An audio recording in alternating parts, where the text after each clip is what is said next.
எதிர்வரும் பிப்ரவரி 11ஆம் தேதி கொண்டாடப்படும் தைப்பூசத்தை முன்னிட்டு நாடு முழுவதிலும் இருந்து 15 லட்சத்திற்கும் அதிகமான பக்தர்களும் சுற்றுப்பயணிகளும் பினாங்கில் திரள்வார்கள் என்று எதிர்பார்க்கப்படுகின்றது.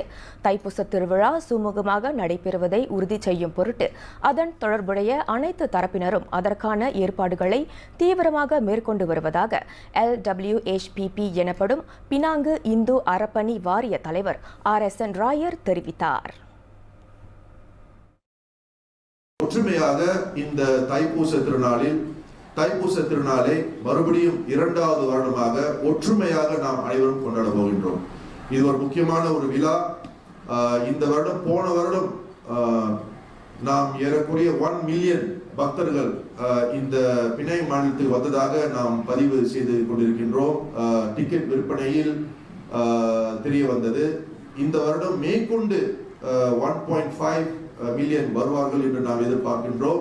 சனிக்கிழமை பினாங்கு ஜார்ஜ் டவுனில் நடைபெற்ற 2025ஆம் ஆண்டு தைப்பூச கொண்டாட்டம் தொடர்பான செய்தியாளர்கள் சந்திப்பில் RSN ராயர் இத்தகவல்களை பகிர்ந்து கொண்டார்.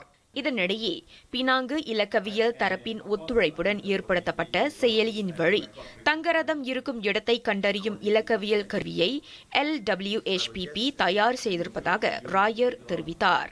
இதன் வழி பக்தர்கள் ரதம் இருக்கும் இடம் மற்றும் அதன் பயணத்தை தெரிந்து கொள்ள முடியும் என்று அவர் கூறினார். கடந்த ஆண்டில் அறிமுகப்படுத்தப்பட்ட இந்த இலக்கவியல் கருவி தற்போது கூடுதல் அம்சங்களுடன் மேம்படுத்தப்பட்டுள்ளது.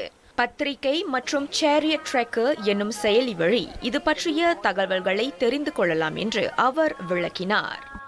எல்லோருமே இந்த கருவியை பயன்படுத்தி தங்க ரதத்தின் ஊர்வலம் அப்பப்போது எங்கே இருக்கின்றது என்று நீங்கள் தெரிந்து கொள்ளலாம்.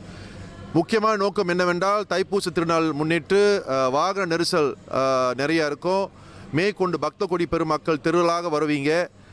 உங்களுக்கு நாங்கள் இந்த கருவியை நாம் ஏற்பாடு செய்து முக்கியமாக நீங்கள் பூஜைகை செய்யும் போது, குறிப்பாக தங்க ரதத்தை நீங்கள் வழிபடும் போது இந்த தங்க ரதம் அந்த சமயத்தில் எங்கே இருக்கின்றது என்று நீங்கள் தெரிந்து கொள்வதற்கு இந்த கருவியை நாம் தயார் செய்திருக்கின்றோம்.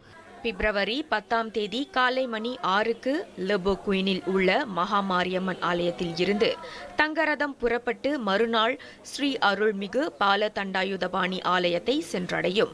அதனை அடுத்து பிப்ரவரி 12ஆம் தேதி அங்கிருந்து மீண்டும் புறப்படும் தங்கரதம் மறுநாள் மகாமாரியம்மன் ஆலயத்தை சென்றடையும் என்று ராயர் தெரிவித்தார்.